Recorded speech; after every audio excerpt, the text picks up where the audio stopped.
Canadian Prime Minister Justin Trudeau is very concerned about freedom in Ukraine. Western intelligence agencies believe Russia will invade Ukraine any day now, and so Trudeau has announced that he will be giving Ukraine a $500 million loan and an additional $7.8 million worth of military equipment. It is even possible that we will see Canadian soldiers fighting alongside other NATO allies in Ukraine to repel Putin's invading force. So crucial is it to Western civilization that we maintain freedom in Ukraine. And to prepare for this robust defense of freedom in Eastern Europe, Justin Trudeau is making sure to quash every last gasp of freedom in his own country. In response to the peaceful convoy of truckers protesting the government's vaccine mandate, Trudeau has officially suspended civil liberties in Canada. The federal government has invoked the Emergencies Act to supplement provincial and territorial capacity to address the blockades and occupations. It is now clear that responsible leadership requires us to do this. These measures must be and will be compliant with our Charter of Rights and Freedoms. Indeed, the Emergencies Act was created in the late 80s to flow from and uphold the Charter.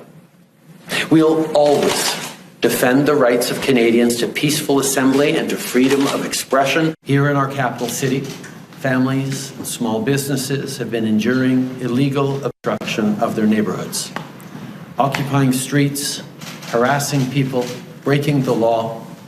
This is not a peaceful protest. BLM riots, that's mostly peaceful. But truckers honking to avoid injecting themselves with an experimental drug of dubious moral and medical value, that is terrorism. This sort of law, last invoked by Trudeau's father when he was the leader of Canada, will allow the suspension of public assembly, travel, and the use of property. It will allow the government to force privately owned tow truck companies to do the government's bidding and take the trucks.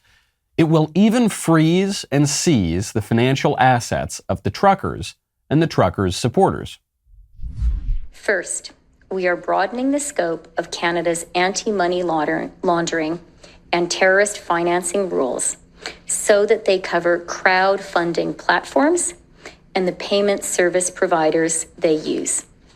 These changes cover all forms of transactions, including digital assets, such as cryptocurrencies.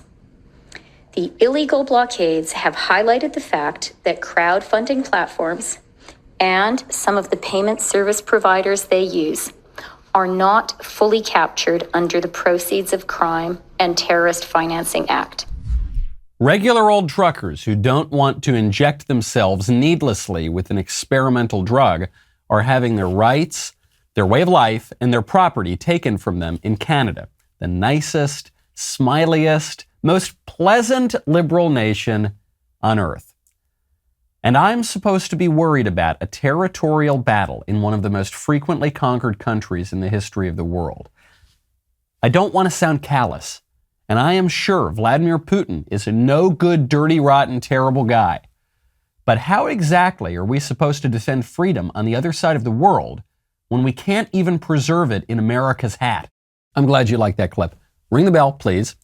You will get the notifications. If you don't get the notifications, subscribe over at Apple Podcasts, Spotify, Stitcher, Google Play, wherever you get your audio podcasts. Type in The Michael Knowles Show, subscribe, leave a 5-star review. We'll see you next time.